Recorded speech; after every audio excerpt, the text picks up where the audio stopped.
In 1896, a 16-year-old schoolboy walked out on his family and, driven by an inner compulsion, slowly made his way to Arunachala, a holy mountain and pilgrimage center in South India. On his arrival, he threw away all his money and possessions and abandoned himself to a newly discovered awareness that his real nature was formless, immanent consciousness. His absorption in this awareness was so intense that he was completely oblivious of his body and the world. Insects chewed away portions of his legs.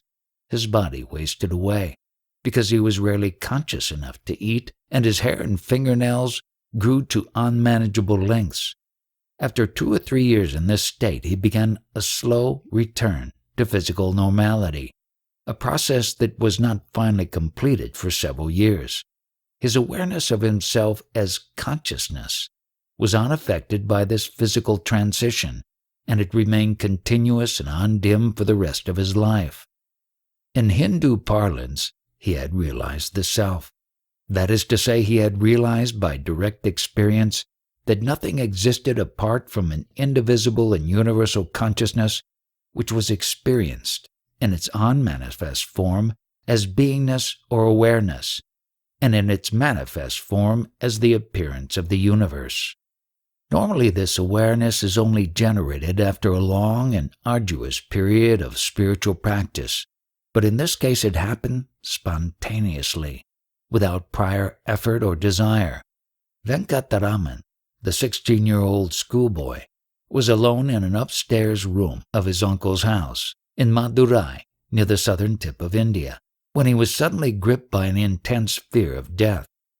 In the following few minutes, he went through a simulated death experience during which he became consciously aware for the first time that his real nature was imperishable and that it was unrelated to the body, the mind, or the personality.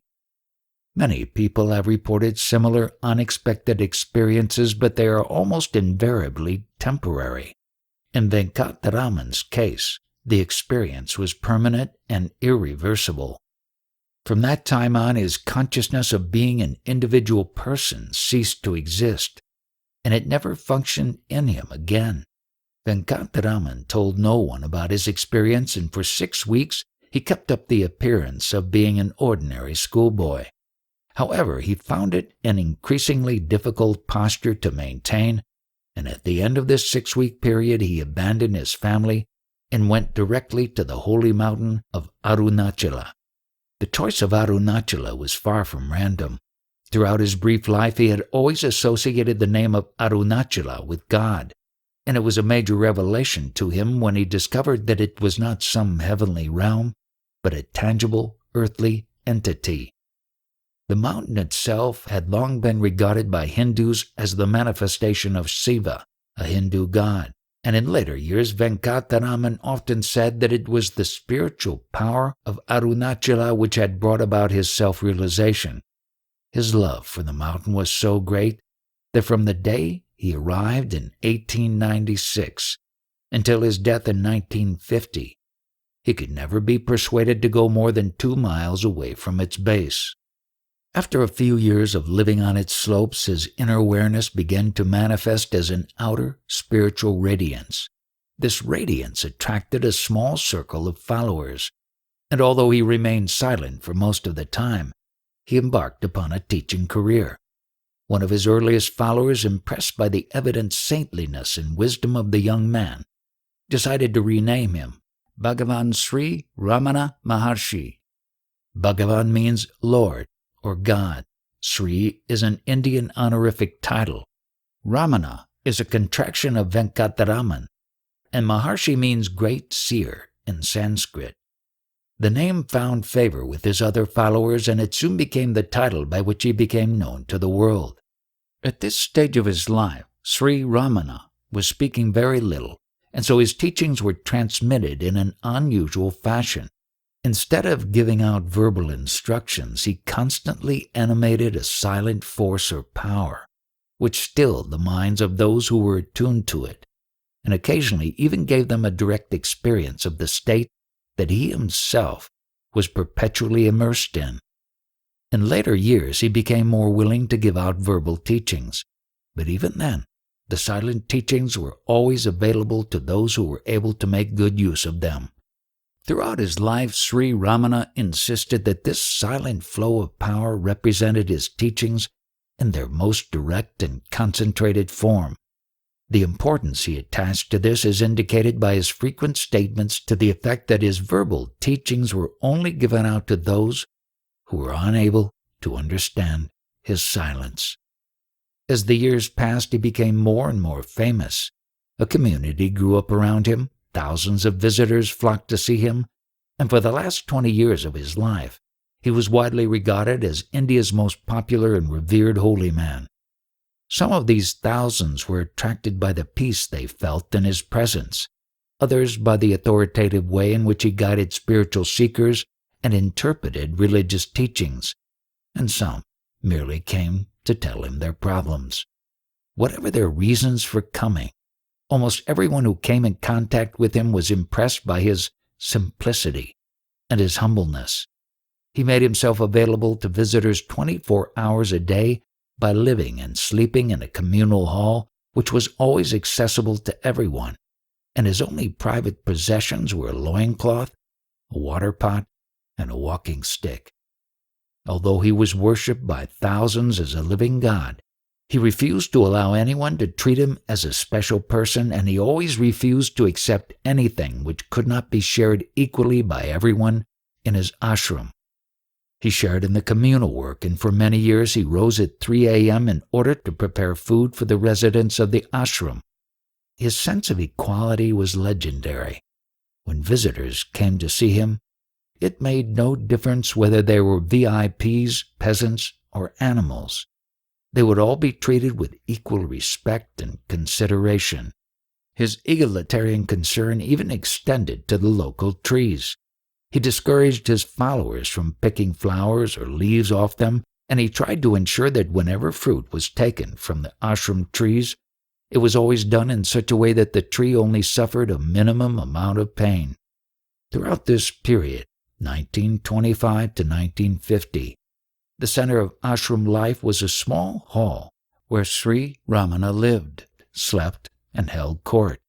He spent most of his days sitting in one corner, radiating his silent power, and simultaneously fielding questions from the constant flow of visitors who descended on him from every corner of the globe. He rarely committed his ideas to paper, and so the verbal replies given out during this period, by far the most well-documented of his life, represent the largest surviving source of his teachings. These verbal teachings flowed authoritatively from his direct knowledge that consciousness was the only existing reality. Consequently, all his explanations and instructions were geared to convincing his followers that this was their true and natural state.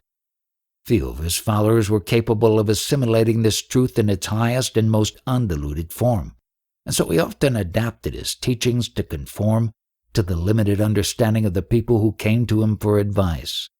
Because of this tendency, it is possible to distinguish many different levels of his teaching. At the highest level that could be expressed in words, he would say that consciousness alone exists. If this was received with skepticism, he would say that awareness of this truth is obscured by the self-limiting ideas of the mind, and if these ideas were abandoned, then the reality of consciousness would be revealed. Most of his followers found this high-level approach a little too theoretical. They were so immersed in the self-limiting ideas that Sri Ramana was encouraging them to drop that they felt that the truth about consciousness would only be revealed to them if they underwent a long period of spiritual practice. To satisfy such people, Sri Ramana prescribed an innovative method of self-attention which he called self-inquiry. He recommended this technique so often and so vigorously that it was regarded by many people as the most distinctive motif in his teachings. Even then, many people were not satisfied, and they would continue to ask for advice about other methods or to try to engage him in theoretical philosophical discussions. With such people, Sri Ramana would temporarily abandon his absolute standpoint and give appropriate advice on whatever level it was asked.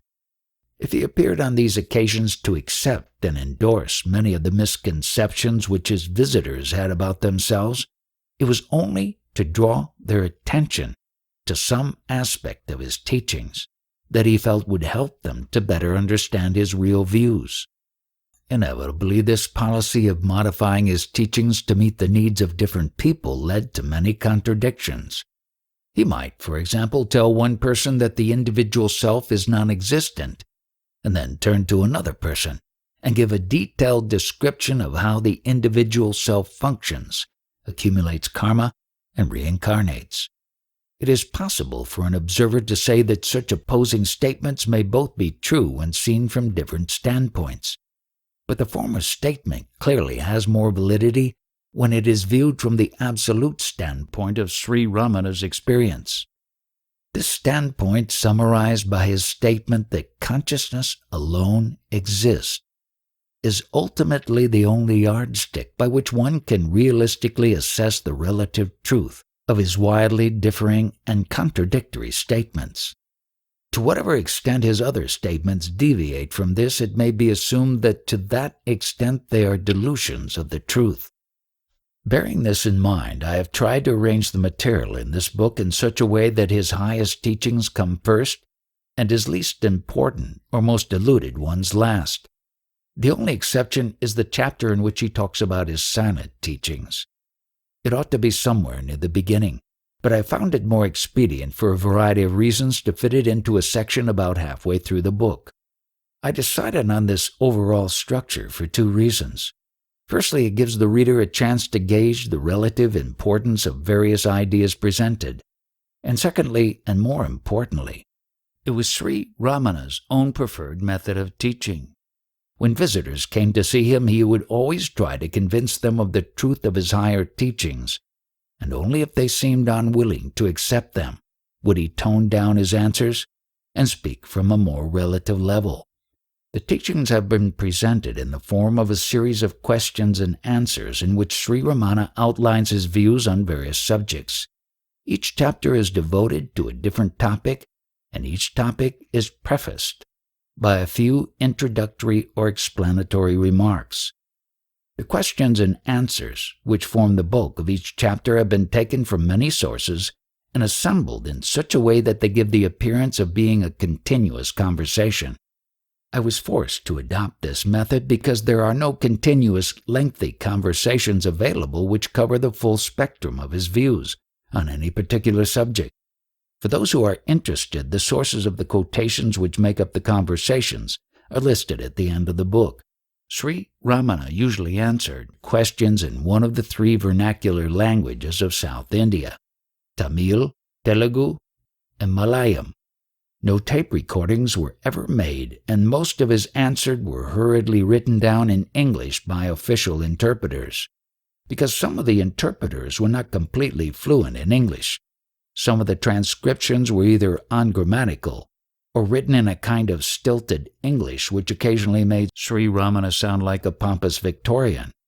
I have deviated from the published text by correcting a few of the worst examples of this kind.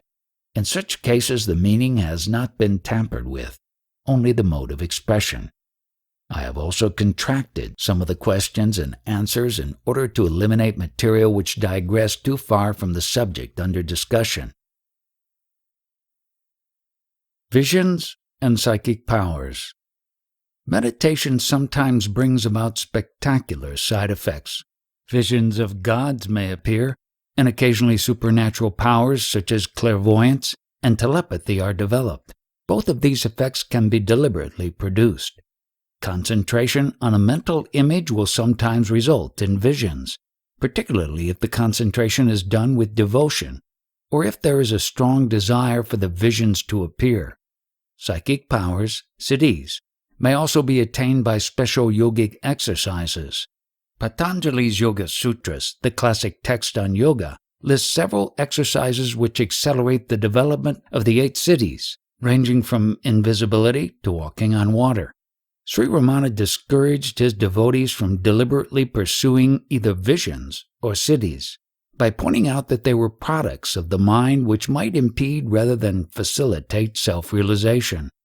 If visions came spontaneously, he would sometimes admit that they were a sign of progress, but he would usually add that they were only temporary experiences in the mind and that they were below the plane of self-realization. If cities appeared spontaneously, he would outline the dangers of becoming attached to them, explain that such powers were more likely to inflate the ego than eliminate it, and emphasize that the desire for cities and the desire for self-realization were mutually exclusive. The self is the most intimate and eternal being, whereas the cities are foreign. Cities are acquired by effort, whereas the self is not. The powers are sought by the mind, which must be kept alert, whereas the self is realized when the mind is destroyed. The powers only manifest when there is the ego. The self is beyond the ego and is realized only after the ego is eliminated. I once before told Sri Bhagavan how I had a vision of Siva about the time of my conversion to Hinduism. A similar experience occurred to me at Kortalam. These visions are momentary, but they are blissful. I want to know how they might be made permanent and continuous. Without Siva, there is no life in what I see around me. I am so happy to think of him. Please tell me how his vision may be everlasting to me. You speak of a vision of Siva.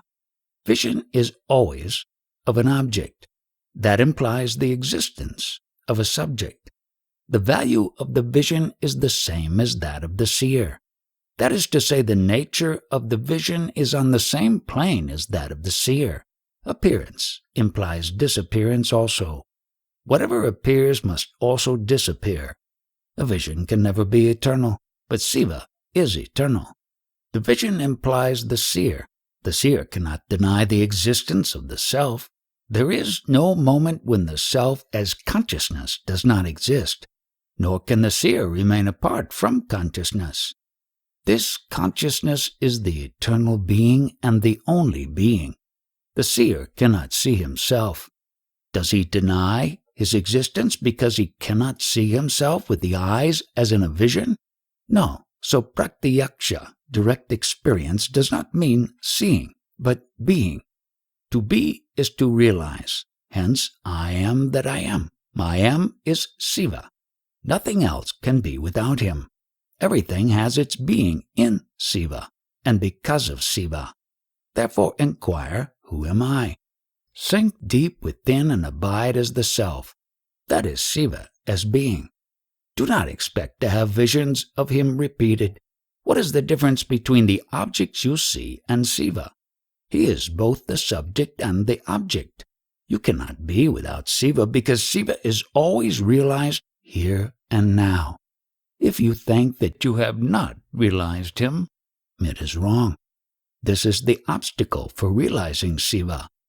Give up that thought also, and realization is there. Yes, but how shall I effect it as quickly as possible? This is the obstacle of realization. Can there be the individual without Siva? Even now, he is you. There is no question of time. If there is a moment of non-realization, the question of realization can arise. But as it is, you cannot be without him. He is already realized, ever realized, and never non-realized. I wish to get sakshatkara, direct realization of Sri Krishna. What should I do to get it? What is your idea of Sri Krishna, and what do you mean by sakshatkara? I mean Sri Krishna, who lived in Vrindavan. And I want to see him as the gopis, his female devotees, saw him. You see, you think he is a human being or one with a human form, the son of so-and-so, whereas he himself has said, I am in the heart of all beings. I am the beginning, the middle, and the end of all forms of life. He must be within you, as he is within all. He is yourself, or the self of yourself. So if you see this entity, the self, or have sakshatkara of it, you will have sakshatkara of Krishna. Direct realization of the self and direct realization of Krishna cannot be different. However, to go your own way, surrender completely to Krishna, and leave it to him to grant the sakshatkara you want. Is it possible to speak to Iswara, God, as Sri Ramakrishna did? When we speak to each other, why should we not speak to Iswara in the same way? Then why does it not happen with us? It requires purity and strength of mind and practice in meditation. Does God become evident if the above conditions exist? Such manifestations are as real as your own reality. In other words, when you identify yourself with the body, as in the waking state, you see gross objects. When in the subtle body or in the mental plane, as in dreams, you see objects equally subtle. In the absence of identification in deep sleep, you see nothing. The objects seen bear a relation to the state of the seer. The same applies to visions of God. By long practice, the figure of God as meditated upon appears in dreams and may later appear in the waking state also. Many visitors here tell me that they get visions or thought currents from you. I have been here for the last month and a half, and still I have not had the slightest experience of any kind. Is it because I am unworthy of your grace? Visions and thought currents are had according to the state of mind. It depends on the individuals and not upon the universal presence. Moreover, they are immaterial. What matters is peace of mind. What is realization? Is it to see God with 4 hands, bearing a conch, a wheel, and a club? Even if God should appear in that form, how is the disciples' ignorance wiped out? The truth must be eternal realization. The direct perception is ever-present experience. God himself is known when he is directly perceived. It does not mean that he appears before the devotee in some particular form. Unless the realization is eternal, it cannot serve any useful purpose. Can the appearance of God with 4 hands be eternal realization? Is it phenomenal and illusory? There must be a seer. The seer alone is real and eternal. Let God appear as the light of 1,000,000 suns. It is pratyaksha, direct experience. To see a vision of God, the eyes and the mind are necessary. It is indirect knowledge, whereas the seer is direct experience. The seer alone is pratyaksha. People talk of Vaikuntha, Kailasa, Indraloka, Chandraloka, the Hindu heavens. Do they really exist? Certainly. You can rest assured that they all exist. There also a Swami like me will be found, seated on a couch, and disciples will also be seated around him. They will ask something and you will say something in reply. Everything will be more or less like this. What of that? If one sees Chandraloka, one will ask for Indraloka, and after Indraloka, Vaikuntha, and after Vaikuntha, Kailasa, and so on, and the mind goes on wandering. Where is Shanti? Peace. If Shanti is required, the only correct method of securing it is by self-inquiry. Through self-inquiry, self-realization is possible. If one realizes the self, one can see all these worlds within oneself. The source of everything is one's own self. And if one realizes the self, one will not find anything different from the self. Then these questions will not arise. There may or may not be a Vaikuntha or a Kailasa, but it is a fact that you are here, isn't it? How are you here? Where are you?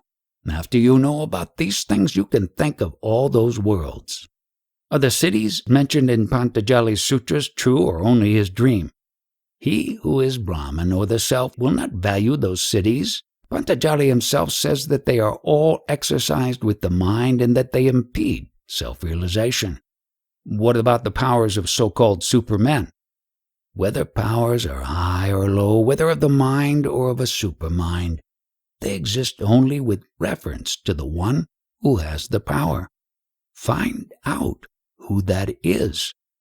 Are siddhis to be achieved on the spiritual path, or are they opposed to mukti, liberation? The highest siddhi is realization of the self, For once you realize the truth, you cease to be drawn to the path of ignorance. Then what use are the cities? There are two kinds of cities. One kind may well be a stumbling block to realization. It is said that by mantra, by some drug possessing occult virtues, by severe austerities, or by samadhi of a certain kind, powers can be acquired. But these powers are not a means to self-knowledge, for even when you acquire them, you may quite well be in ignorance. What is the other kind? They are manifestations of power and knowledge which are quite natural to you when you realize the self. They are siddhis which are products of the normal and natural tapas, spiritual practice of the man who has reached the self. They come of their own accord. They are God-given. They come according to one's destiny, but whether they come or not, the jnani who is settled in the supreme peace is not disturbed by them, for he knows the self, and that is the unshakable siddhi. But these siddhis do not come by trying for them. When you are in the state of realization, you will know what these powers are. Does the sage use occult powers for making others realize the self, or is the mere fact of self-realization enough for it? The force of his self-realization is far more powerful than the use of all other powers. Though siddhis are said to be many and different, jnana alone is the highest of those many different siddhis. Because those who have attained other siddhis will desire jnana, those who have attained jnana will not desire other siddhis. Therefore aspire only for jnana. Although the powers appear to be wonderful to those who do not possess them, yet they are only transient. It is useless to aspire for that which is transient. All these wonders are contained in the one changeless self. Greedily begging for worthless occult powers, siddhis, from God, who will readily give himself, who is everything, is like begging for worthless stale gruel from the generous-natured philanthropist who will readily give you everything. In the heart, which catches fire with the blazing flame of supreme devotion, all the occult powers will gather together. However, with a heart that has become a complete prey to the feet of the Lord, the devotee will not have any desire for those siddhis. Know that if aspirants who are making efforts on the path to liberation set their heart upon occult powers, their dense bondage will be strengthened more and more, and hence the luster of their ego will wax more and more. The attainment, siddhi, of self is the perfect whole, the radiance of liberation. Alone is the attainment of true knowledge, whereas the other kinds of siddhi, beginning with anima, the ability to become as small as an atom, belong to the delusion of the power of imagination of the foolish mind. People see many things which are far more miraculous than the so-called siddhis, yet do not wonder at them simply because they occur every day. When a man is born, he is no bigger than this electric bulb, but then he grows up and becomes a giant wrestler, or a world-famed artist, orator, politician, or sage. People do not view this as a miracle, but they are wonder-struck if a corpse is made to speak. I have been interesting myself in metaphysics for over 20 years, but I have not gained any novel experience as so many others claim to do. I have no powers of clairvoyance, clairaudience, etc. I feel myself locked up in this body and nothing more. It is right. Reality is only one, and that is the self. All the rest are mere phenomena in it, of it, and by it. The seer, the objects, and the sight are all the self only. Can anyone see or hear leaving the self aside? What difference does it make to see or hear anyone in close proximity or over enormous distance? The organs of sight and hearing are needed in both cases, and so the mind is also required. None of them can be dispensed with in either case. There is dependence one way or another. Why then should there be glamour about clairvoyance or clairaudience? Moreover, what is acquired will also be lost in due course.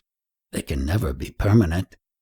Is it not good to acquire powers such as telepathy? Telepathy and radio enables one to see and hear from afar.